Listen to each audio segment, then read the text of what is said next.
नमस्कार दोस्तों, MNC education में आप सबों का बहुत बहुत स्वागत। आज के इस वीडियो सेशन में हम करने जा रहे हैं क्लास 12th का चैप्टर 3 मैट्रिसेस, और उसमें भी हमने मैट्रिसेस के कुछ वीडियो सेशन कर लिए हैं। तो इस तरह से जो है हम अब ऑपरेशन ऑन मैट्रिसेस पे पहुंच गए हैं।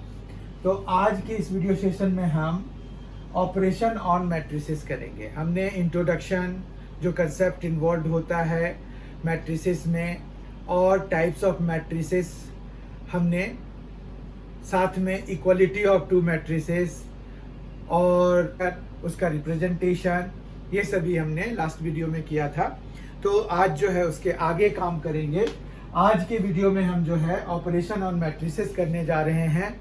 ऑपरेशन क्या होते हैं? बेसिकली हमारे पास 4 एल्जेब्रिक ऑपरेशंस हैं: addition, subtraction, multiplication and division. तो हमारे पास जो 4 ऑपरेशंस हैं हम वो आज करने जा रहे हैं। तो पहला है एडिशन, कि आपके पास अगर 2 मैट्रिसेस दिए हुए हैं तो आप उनको ऐड कैसे करेंगे। तो ये बड़ा सिंपल काम होता है। 2 मैट्रिसेस के ऑर्डर हमने लास्ट वीडियो में डिस्कस कर लिया था कि number of rows into number of columns, मतलब number of rows cross number of columns जो लिखते हैं हम, तो वो ऑर्डर ऑफ मैट्रिक्स हो जाता है। जैसे किसी मैट्रिक्स में 2 रोज हैं और 3 कॉलम्स हैं तो हम उसको 2/3 कहेंगे। अगर किसी में 2 कॉलम है, 2 रोज हैं और 3 कॉलम्स हैं तो 2/3 कहेंगे। जबकि अगर 3 रोज और 2 कॉलम्स हैं तो 3/2 कहेंगे। तो ये भी एक ऑर्डर्ड पेयर जो हमने सेट्स में क्लास 11th में किया था। कार्टेशियन प्रोडक्ट ऑफ 2 सेट्स के लिए जो हमारे पास होता है कि वो ऑर्डर्ड पेयर बनाते हैं, पहला वाला एलिमेंट पहले सेट से, दूसरा वाला दूसरे सेट से। तो उसी तरह से ऑर्डर्ड पेयर हमने वहाँ पर डिस्कस किया था। तो यहाँ पर भी वही बात है कि आपके पास जो ऑर्डर होता है मैट्रिक्स का, वो ऑर्डर्ड पेयर की तरह लिखा जाता है। मतलब 2/3 अगर लिखा तो नंबर ऑफ रोज 2 होंगे और नंबर ऑफ कॉलम्स 3 होंगे, उल्टा नहीं होगा। तो वो तो ठीक है। एडिशन के लिए 2 मैट्रिसेस का ऑर्डर होना सेम होना ऑर्डर जरूरी है। तो ऑर्डर यहाँ पर क्या होना चाहिए? दोनों मैट्रिसेस का ऑर्डर जो है शुड बी सेम।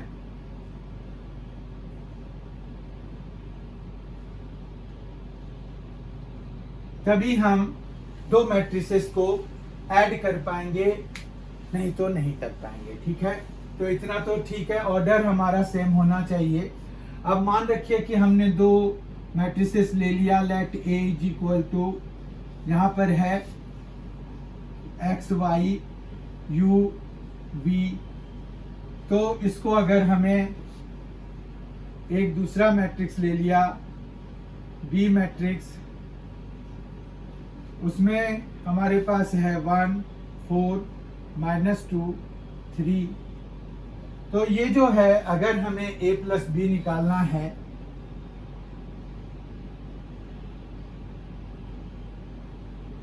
तो वो जो है हमारा X + 1 Y + 4 U + -2, तो बेसिकली U - 2 हो जाएगा और B + 3 हो जाएगा। तो इस तरह से हम क्या कर रहे हैं, जब हमें 2 मैट्रिसेस को ऐड करना होता है तो हम करस्पॉन्डिंग एलिमेंट्स को ऐड कर देते हैं। जैसे ये A11 है, यहाँ पर अगर इसको मान रखिए B11 से रिप्रेजेंट किया तो हम A11 को B11 से ऐड कराएंगे, A12 को B12 से ऐड कराएंगे, उसी तरह से A21 और यहाँ पर B21 से ऐड होगा। और सिंपल जैसे हम रियल नंबर्स में ऐड कराते हैं उसी तरह से हम यहाँ पर एडिशन कराते हैं। ठीक है, तो एडिशन इसी तरह से हमारा होता है। अब इसके लिए क्या होना चाहिए, ऑर्डर सेम होना जरूरी है। ऑर्डर अगर अलग अलग होंगे तो दो मैट्रिसेस को हम ऐड नहीं कर पाएंगे, तो ये तो ठीक है। अब हमारे पास अगर प्रॉपर्टीज देखें तो मैट्रिसेस एडिशन जो है उसमें अगर मान रखिए आपके पास A प्लस B है तो आप उसको B प्लस A भी कर सकते हैं। क्यों? क्योंकि करस्पॉन्डिंग एलिमेंट्स को आप ऐड करते हैं। अब क्या हो सकता है, ज़्यादा से ज़्यादा आपके पास उसमें वेरिएबल्स होंगे या कांस्टेंट्स होंगे। अगर कांस्टेंट्स होंगे तो ऐड होके एक चीज़ बन जाएगी, वेरिएबल्स होंगे तो अगर सेम काइंड ऑफ वेरिएबल हुए, जैसे x हैं, उधर भी x वाला टर्म है, तो फिर आप ऐड करा पाएंगे, लाइक टर्म्स को ऐड करा पाएंगे। अगर अनलाइक होंगे तो आपको उनको प्लस साइन के साथ लिखना पड़ेगा। जैसे एक में x है, दूसरे में a है, तो आप x प्लस a लिख रहे होंगे, तो उसी तरह से हम ऐड कराते हैं। लेकिन in all the cases you will notice one thing कि आप x प्लस a लिख रहे हैं या a प्लस x लिख रहे हैं, वो भी तो सेम ही है। तो हमारे पास ये कम्यूटेटिव लॉ को सेटिस्फाई करता है मैट्रिक्स एडिशन, ठीक है। इसी तरह से B जो है, अगर आपके पास 3 मैट्रिसेस हैं, उनको ऐड करना है तो आप A प्लस B पहले आप A और B को ऐड करा दीजिए, फिर जो आउटकम आया उसमें C ऐड करा दीजिए, या फिर आप B प्लस C को पहले ऐड करा दीजिए और जो आउटकम आया उसमें A को ऐड करा दीजिए। तो ये जो रूल है इसको हम क्या कहते हैं, पहले वाले को हम कम्यूटेटिव कहते हैं, जबकि दूसरे वाले को हम क्या कहते हैं, दूसरे वाले को हम कहते हैं एसोसिएटिव। तो मैट्रिक्स एडिशन जो है वो कम्यूटेटिव भी है, एसोसिएटिव भी है, ठीक है। यहां तक तो कोई दिक्कत नहीं है। उसके बाद जो है हमारे पास एक तीसरा आता है कि कोई ऐसा मैट्रिक्स है क्या जिसको कि अगर हम किसी दूसरे मैट्रिक्स में ऐड करते हैं तो उस मैट्रिक्स पर कोई असर ना पड़ता हो। ये ऐसा हम इसलिए ढूंढते हैं क्योंकि हमें आइडेंटिटी मैट्रिक्स की जरूरत होती है। तो अगर आप null matrix of the same order as that of A ले लेते हैं तो आपके पास वैसी चीज मिल जाती है। हमें पता है नल मैट्रिक्स को हम यूजुअली O से डिनोट कराते हैं, तो A plus O is equal to O plus A, और ये फाइनली इक्वल टू A हो जाएगा। तो ये क्या हो गया, एडिटिव आइडेंटिटी हो गया।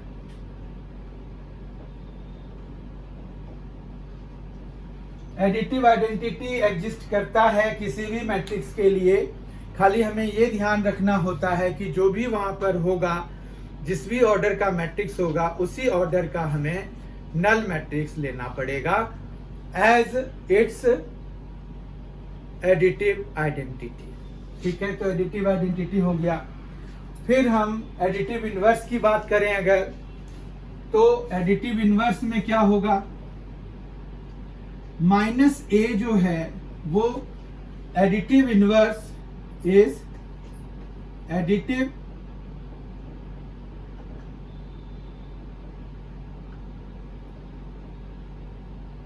Inverse for A। तो A मैट्रिक्स के लिए एडिटिव इनवर्स क्या हो जाएगा, -A हो जाएगा। तो यहाँ तो ऑर्डर तो सेम ही होगा, क्योंकि अगर हम किसी मैट्रिक्स का नेगेटिव लेंगे तो ऑर्डर विल रिमेन सेम। अब जो है हम दूसरा ऑपरेशन देखने जा रहे हैं, वो है सब्ट्रैक्शन। सब्ट्रैक्शन की प्रॉपर्टीज हम नहीं करेंगे, क्योंकि सब्ट्रैक्शन ना तो कम्यूटेटिव होता है ना तो एसोसिएटिव होता है, और उसमें आइडेंटिटी या इनवर्स जैसी कोई चीज का डिस्कशन हम यूजुअली नहीं करते हैं। तो हम सिर्फ ये देख लेंगे कि दो मैट्रिसेस को हमें अगर सब्ट्रैक्ट करना होता है तो हम कैसे करते हैं। तो सब्ट्रैक्शन बेसिकली हम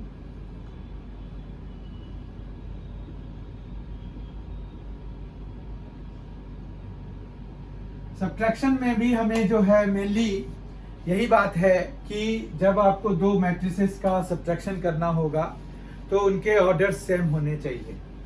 तो यहाँ पर ऑर्डर सेम होने चाहिए, तो मान रखिए कि आपके पास 4 2 7 5 -1 0 एक मैट्रिक्स है, एक दूसरा मैट्रिक्स है बी मैट्रिक्स 2 -1 0 2 1 3। ये दो मैट्रिसेस हैं, आपको a माइनस बी निकालना है। तो आप कैसे निकालेंगे? तो आप करस्पॉन्डिंग एलिमेंट्स को माइनस करा करके a माइनस बी निकालेंगे। जैसे 4 - 2 विल गिव यू 2 2 -1 तो 2 + 1 हो गया जो कि 3 दे जाएगा। 7 - 0 तो 7 ही रह जाएगा। 5 - 2 विल गिव यू 3 -1 तो -2 हो जाएगा, जबकि 0 - 3 विल गिव यू -3। इस तरह से हम जो है सब्ट्रैक्शन कराते हैं दो मैट्रिसेस का। तो दोनों के ऑर्डर सेम होने चाहिए। अगर आप देखें तो इसका ऑर्डर कितना है 2/3 है, तो इसका भी ऑर्डर 2/3 है, और जो आउटकम आता है उसका भी ऑर्डर 2/3 है। तो इस तरह से यहाँ पर सेम ऑर्डर वाले ही होते हैं हमारे पास before operation and after the operation. ठीक है, तो जिस तरह से हमने एडिशन की प्रॉपर्टीज करी उस तरह से सब्ट्रैक्शन की प्रॉपर्टीज हम करते नहीं हैं, क्योंकि a - b b - a के बराबर नहीं होता, यानी कि कम्यूटेटिव नहीं होता है सब्ट्रैक्शन के मामले में, और एसोसिएटिव प्रॉपर्टी भी उस पर लागू नहीं होता। तो इसलिए हमें उसको करने की जरूरत नहीं होती है। अब हम तीसरे ऑपरेशन पे बढ़ रहे हैं। तीसरा ऑपरेशन है हमारा मल्टीप्लिकेशन, कि दो मैट्रिसेस को हम मल्टीप्लाई कैसे करेंगे। उससे पहले हम देखेंगे कि किसी मैट्रिक्स को हम किसी स्केलर से मल्टीप्लाई कराएंगे अगर, तो उस पे क्या फर्क पड़ेगा। तो मल्टीप्लिकेशन देखते हैं।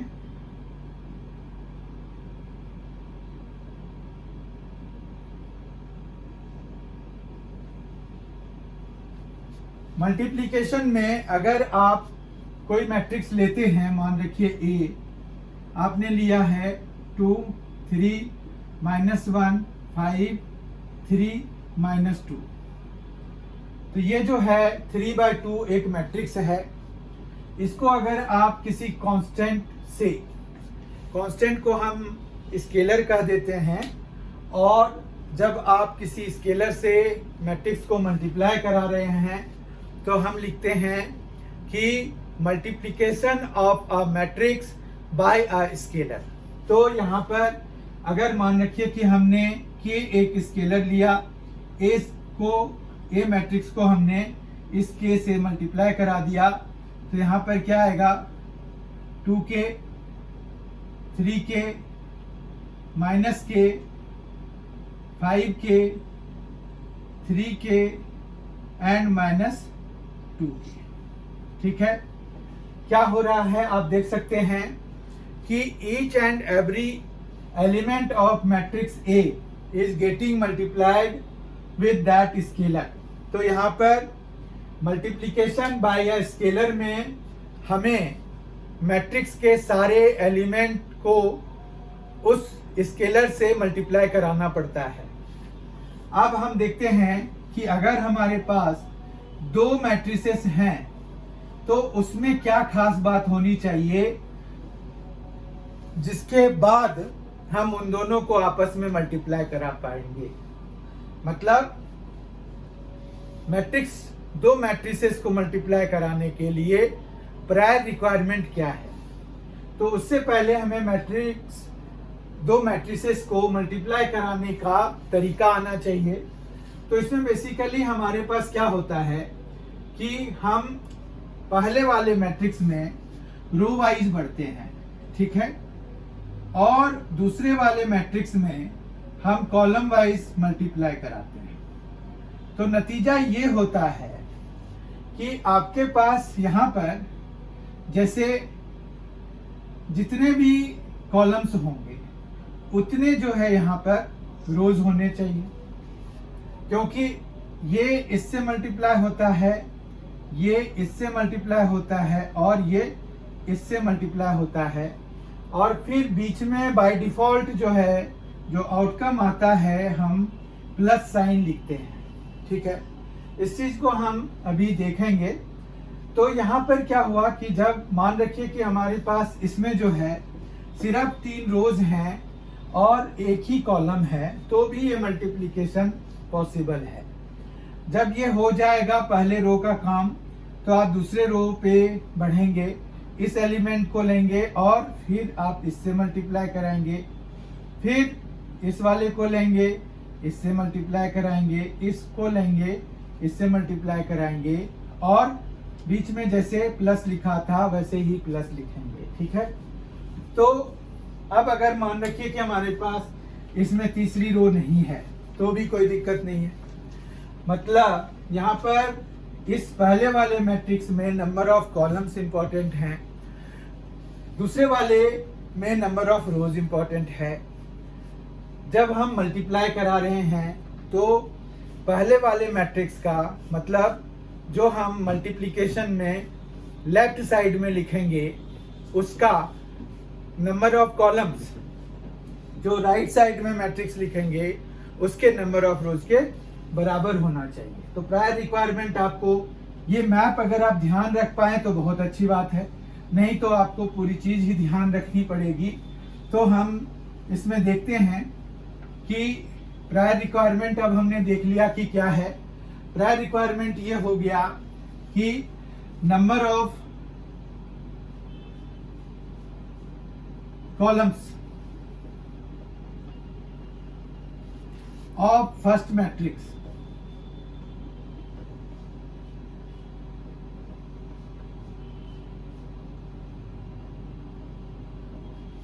must be equal to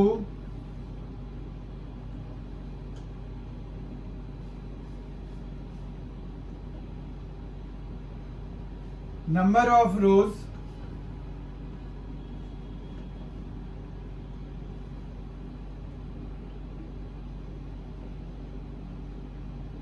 of the second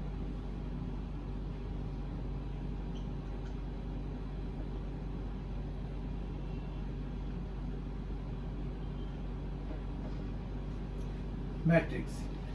तो ये कंडीशन, ये प्रायर रिक्वायरमेंट बहुत ही नेसेसरी है, इसके बगैर काम नहीं होगा। Number of columns of first matrix must be equal to number of rows of the second matrix. ठीक है, तो हम जो है इस हिसाब से रख के दो मैट्रिसेस एग्जाम्पल के तौर पर लेकर उनको मल्टीप्लाई करके देखते हैं कि आखिर मल्टीप्लिकेशन किस तरह से काम करता है। How does the method work. यहाँ पर आप एक मैट्रिक्स ले लीजिए A 2 3 4 1 -1 5। ठीक है, एक दूसरा ले लीजिए B मैट्रिक्स। अब यहाँ पर अगर आप देखिए तो यहाँ पर 2 रोज हैं, 3 कॉलम्स हैं, तो दूसरे मैट्रिक्स में आपके 3 रोज होने जरूरी हैं, तभी आप A इंटू B निकाल पाएंगे। तो मान रखिए हमने यहाँ पर 3 रोज लिया और 2 कॉलम्स ले लिए, मतलब ये 3/2 हो गया।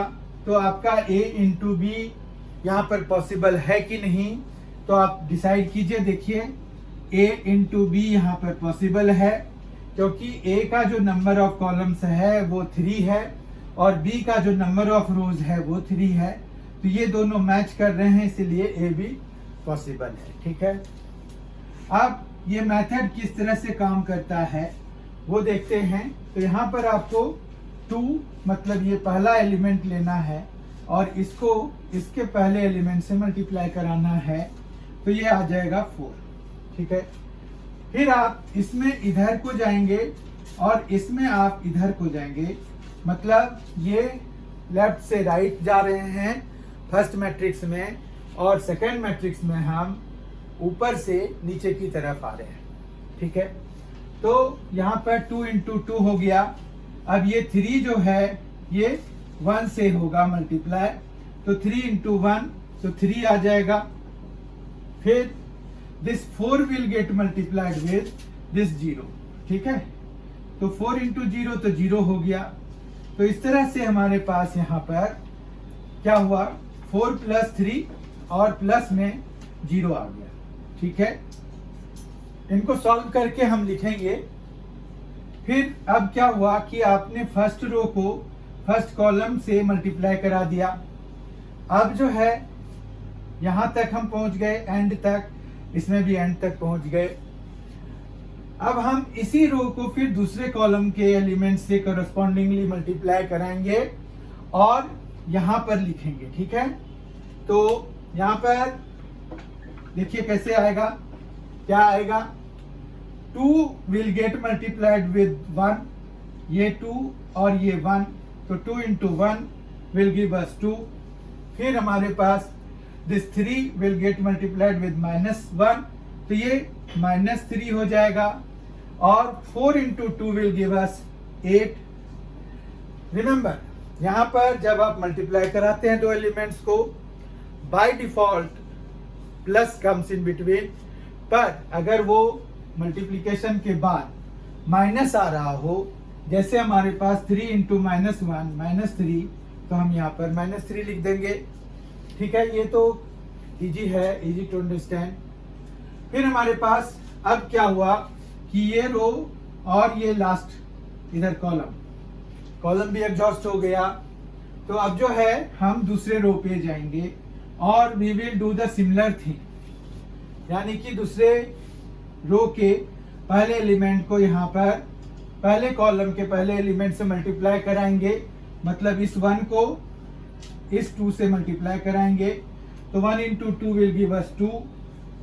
फिर आगे बढ़ेंगे, हम इधर जाएंगे तो हमें दूसरा मिल रहा है -1, -1 इंटू 1 विल गिव अस -1। फिर 5 इंटू 0 तो +0 हो जाएगा। अब ये कॉलम का भी एलिमेंट एग्जॉस्ट हो गया, इस रो का भी हो गया।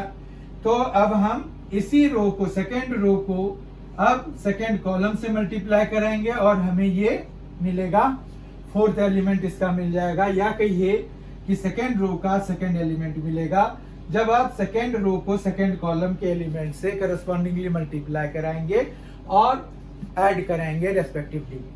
तो यहाँ पर 1 इंटू 1 तो 1 आ गया, -1 इंटू -1 तो +1 आ गया, और फिर 5 इंटू 2 तो ये 10 हो गया। इस तरह से हमारे पास ये मल्टीप्लिकेशन का काम पूरा हुआ।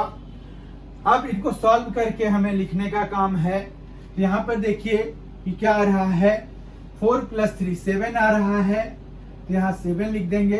फिर 8 + 2 10 -3 तो ये भी 7 हो गया।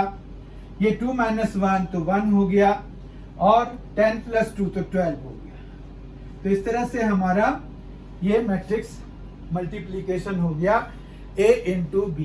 ठीक है, तो यहाँ पर अगर आप देखिए तो इसका ऑर्डर कितना था, 3/2 था। तो अगर आप ये और ये 3 कैंसिल करा दीजिए तो आपके पास यहाँ पर 2 बचता है, यहाँ पर 2 बचता है। तो ये इसका ऑर्डर देखिए कितना है, 2/2 है। तो इस तरह से अगर आपको एक क्वेश्चन पूछा जाता है कि कोई मैट्रिक्स, दो मैट्रिसेस आपको दिए हुए हैं, दोनों के ऑर्डर दिए हुए हैं, आपको कहेंगे कि इनके मल्टीप्लिकेशन के बाद क्या ऑर्डर बनेगा, तो आप देखिए यहाँ पर जो इक्वल चीज जो हम देखते हैं, जिसके बेसिस पर मल्टीप्लिकेशन डिसाइड करते हैं कि पॉसिबल है या नहीं है, वो एलिमेंट हटा दीजिए। तो यहाँ पर जो पहला वाला है वो इस ऑर्डर का पहला वाला बनाता है, जो आउटकम का ऑर्डर का पहला वाला बनाता है, और ये जो दूसरे वाले का जो नंबर ऑफ कॉलम्स है वो नंबर ऑफ कॉलम्स बनाता है आउटकम का। ठीक है, मतलब फर्स्ट मैट्रिक्स के नंबर ऑफ रोज के बराबर आउटकम का नंबर ऑफ रोज होता है, और सेकेंड मैट्रिक्स के कॉलम्स के बराबर नंबर ऑफ कॉलम्स होता है आउटकम मैट्रिक्स का। ठीक है, आपको समझ में आ गया होगा। तो इस पे ऑब्जेक्टिव भी पूछा जा सकता है। और एज अ क्वेश्चन आप अगर देखिए तो हम यहाँ पर b इंटू ए भी निकाल सकते हैं, क्योंकि b के नंबर ऑफ कॉलम्स कितने हैं 2 और a के नंबर ऑफ रोज कितने हैं 2। तो मतलब ये हुआ कि हम b इंटू ए भी निकाल सकते हैं। लेकिन उस केस में क्या होगा, ऑर्डर आएगा 3/3। तो आई होप कि आपको ये समझ में आ गया होगा।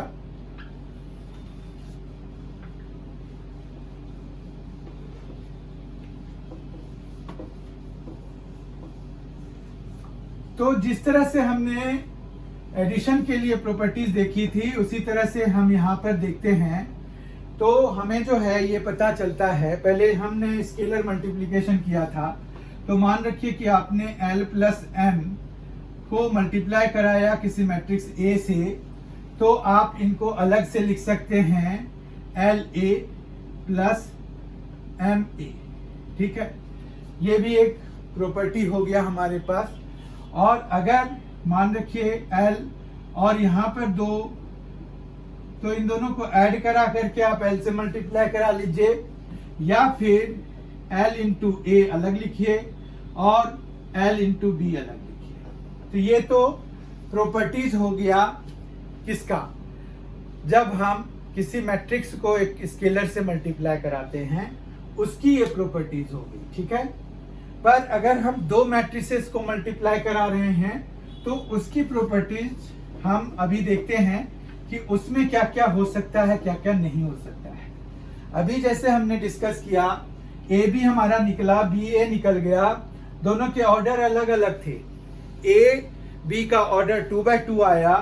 उसी तरह से बी इंटू ए का हमने जब ऑर्डर कैलकुलेट किया बिना मल्टीप्लाई किए, तो वो 3/3 आ रहा था। तो इस तरह से हम क्या कह सकते हैं कि ए बी और बी ए बराबर हैं क्या, आप बताइए। उस केस में जब ऑर्डर ही सेम नहीं है तो we won't be able to compare those two matrices. As a result we will say कि मैट्रिक्स मल्टीप्लिकेशन जो होता है वो नॉन कम्यूटेटिव होता है। ठीक है, तो इसकी पहली प्रॉपर्टी तो यही है कि ये नॉन कम्यूटेटिव होते हैं। Matrix multiplication are non commutative.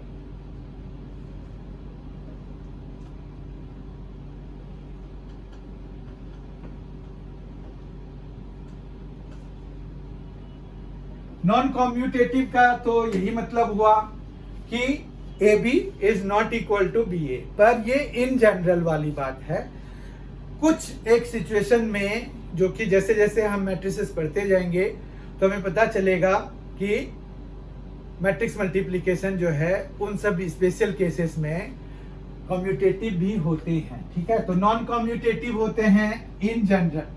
तो इस चीज का ध्यान रखेंगे हम कि इन जनरल जो है ये नॉन कम्यूटेटिव होता है।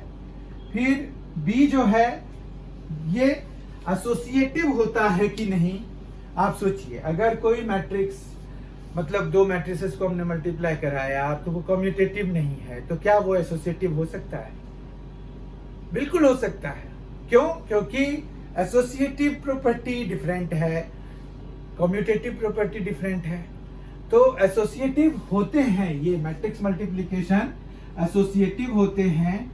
ये आप जब देखेंगे कि तीन मैट्रिसेस ले लीजिए और आप देखेंगे कि जब आपने ए बी सी तो इस तरह से निकाला या फिर इस तरह से निकाला, तो ये जो है क्या होते हैं, बराबर होते हैं आपस में। तो ये एसोसिएटिव प्रॉपर्टी होता है।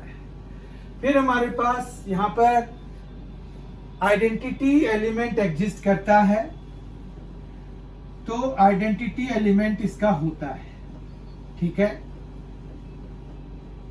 तो हमने ये आइडेंटिटी मैट्रिसेस जो पढ़ा था, जिसमें कि 1 0 0 1 या 1 0 0 0 1 0 0 0 1 एलिमेंट होते थे, तो वो आइडेंटिटी मैट्रिसेस थे। उनको अगर हम किसी कंपेटिबल मैट्रिक्स के साथ मल्टीप्लाई कराते हैं तो उस मैट्रिक्स पर कोई फर्क नहीं पड़ता है, यानी कि आइडेंटिटी एलिमेंट यहाँ पर एग्जिस्ट करता है फॉर ईच मैट्रिक्स। ठीक है, उनको हम मल्टीप्लिकेटिव आइडेंटिटी कह देते हैं। एडिटिव आइडेंटिटी हमारा नल मैट्रिक्स होता है, ये हमने अभी डिस्कस किया था, आज की ही वीडियो सेशन में हमने डिस्कस किया है। तो आइडेंटिटी में क्या हुआ कि आपके पास I1 हो जाए, I2 हो जाए, I3 हो जाए, ये सभी मैंने लिख के आपको बताया था। तो ये जो है आप पिछले वीडियो में देख सकते हैं कि मल्टीप्लिकेटिव आइडेंटिटी क्या होते हैं। ठीक है, उसके बाद इनवर्स की बात अगर करें तो इनवर्स के लिए इन्वर्टिबल मैट्रिसेस होना जरूरी है। अब कोई मैट्रिक्स का इनवर्स तभी एग्जिस्ट करेगा जब वो स्क्वायर मैट्रिक्स हो, तो उसके लिए प्रायर रिक्वायरमेंट ये है कि स्क्वायर मैट्रिक्स होना चाहिए। अगर स्क्वायर मैट्रिक्स नहीं है तो वो इन्वर्टिबल नहीं होगा। स्क्वायर मैट्रिक्स में भी सारे मैट्रिसेस इन्वर्टिबल नहीं होते हैं। तो इन्वर्टिबल कौन से मैट्रिसेस होंगे? तो वैसे मैट्रिक्स इन्वर्टिबल होंगे जिनके लिए हम कोई एक मैट्रिक्स ऐसा ढूंढ सकें जिनको कि अगर हम उस मैट्रिक्स के साथ मल्टीप्लाई कराएं तो हमें आइडेंटिटी मैट्रिक्स मिल जाए। तो मतलब ऐसे मैट्रिसेस जिनके लिए हम इस तरह से मान रखिए कि ए हमारे पास एक मैट्रिक्स है, बी हम एक ऐसा मैट्रिक्स ढूंढ पाए जिसमें कि A B is equal to I हो, या यहां पर अगर हम b इंटू ए कराएं तो भी हमें आई ही मिले, तब जाके हम कहेंगे कि ए इनवर्स जो है वो b के बराबर है। ठीक है, और हम इसी चीज में यहां पर b inverse is equal to A भी लिख सकते हैं। ठीक है, तो इस तरह से यहां पर ए बी अगर आई के बराबर आया तो इसका मतलब है कि ए का इनवर्स बी है और बी का इनवर्स ए है। दोनों इन्वर्टिबल मैट्रिसेस हैं, पर इनमें जो बात होनी चाहिए वो ये कि दोनों स्क्वायर मैट्रिक्स हों और दोनों के ऑर्डर सेम हो। ठीक है, तो इस तरह से हमें यहाँ पर इनवर्स निकलता है, multiplicative inverse of A matrix निकलता है। इन्वर्टिबल मैट्रिसेस के बारे में हम थोड़ी जानकारी और लेंगे अगले वीडियो सेशन में, और आई होप कि आज जो सारे डिस्कस हुए हैं वो आपको अच्छी तरह से समझ में आ गया होगा। नेक्स्ट वीडियो में हम transpose of a matrix and invertible matrices दो चीज़ें डिस्कस करेंगे। उसके बाद हमारा जो 2022 के लिए, जो 2021-22 सेशन के लिए जो सिलेबस है मैट्रिसेस का वो कंप्लीट हो जाएगा। उसके बाद हम इसके रिलेटेड ऑब्जेक्टिव क्वेश्चंस एमसीक्यूज देख लेंगे। आई होप आज का वीडियो सेशन आपके लिए बड़ा यूजफुल रहा होगा। अगर आपको ये वीडियो सेशन पसंद आया है तो जरूर लाइक करें, अपने दोस्तों के साथ स्टडी ग्रुप में शेयर करें, और MNC एजुकेशन को आपने अगर सब्सक्राइब नहीं किया है तो सब्सक्राइब करें। Thank you so much for being with us. Thanks a lot. बहुत ही जल्द मुलाकात होगी।